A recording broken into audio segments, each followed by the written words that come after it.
शिंदे गटाचे नेते विजय शिवतारे आता सुनेत्रा पवारांच्या प्रचाराचा झेंडा आपल्या खांद्यावर घेणार आहेत। सुनेत्रा पवारांच्या प्रचारासाठी विजय शिवतारे यांनी गुरुवारी सासवडमध्ये जाहीर सभेचं आयोजन केलेलं आहे। यावेळी मुख्यमंत्री शिंदे यांच्यासह दोन्ही उपमुख्यमंत्री देखील उपस्थित राहणार असल्याची माहिती विजय शिवतारे यांनी दिली आहे। दरम्यान शिवतारेंच्या बदलत्या भूमिका पुरंदरकरांच्या पचनी पडणार का, पाहूयात आमच्या या खास रिपोर्टमधून।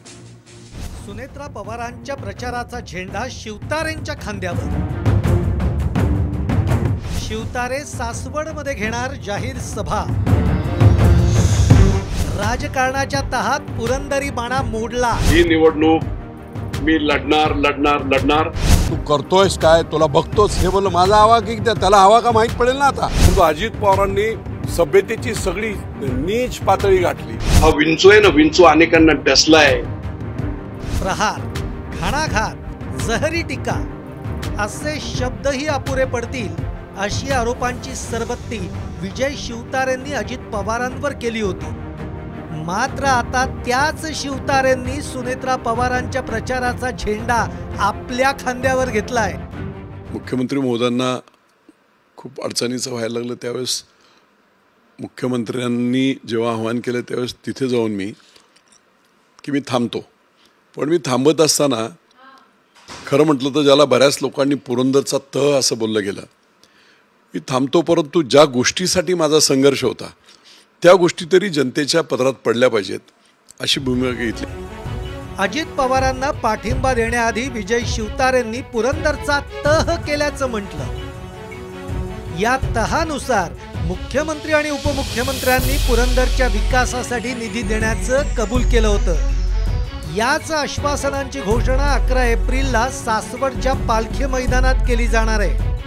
विजय शिवतारेंनी आयोजित केलेल्या सभेसाठी स्वतः शिंदे, फडणवीस आणि अजित पवार उपस्थित राहणार आहेत। विजय शिवतारे ज्यांच्या विरोधात उतरणार होते आता त्यांच्याच प्रचारासाठी ते मैदानात उतरणार आहेत। वरिष्ठांच्या हस्तक्षेपानंतर शिवतारेंच्या भूमिकेमध्ये कमालीचा बदल बघायला मिळतोय। बघा, राजकारणात अशा अनेक घडामोडी घडत असतात, तुम्हाला तडजोडी करावी लागतात। शिवाजी महाराजांच्या काळात सुद्धा महाराजांना 23 किल्ले देऊन पुरंदरचा तह करावा लागला। इतिहासात 300 वर्ष प्रसिद्ध आहे। हा दुसरा तह आहे। तो जेव्हा चांगल्या वातावरणात येईल, सगळं होईल, त्यावेळेस कदाचित खूप बदल होईल। त्यामुळे निवळ तसंच बोलायचं का, वाल्याचा वाल्मिकी झाला हे आम्ही सर्वांनी पाहिलेलं आहे। मात्र शिवतारेंनी आपल्या सेटलमेंटला पुरंदरचा तह सांगणं आणि अजित पवारांची थेट वाल्मिकी ऋषींशी तुलना करणं अजूनही अजित पवार गटाच्या पचनी पडलेलं नाहीये। तर ते प्रामाणिकपणे काम करतील। शेवटी पुरंदर विधानसभेमध्ये त्यांच्या वतीनं किती लीड येतो याचं सगळी माहिती हे केंद्रातील बडे नेते घेतीलच। त्याच्यामुळे त्यांनी लीड दिला तर त्यांचं भविष्य चांगलं असेल, आणि त्यांनी जर दगाफटका करण्याचा प्रयत्न केला तर त्याचा फटका त्यांनाही बसेल। राजकारण्यांची दररोज बदलणारी भूमिका आणि गलित गात्र झालेला बाणा पुरंदरकरांना चक्रावून टाकणार आहे।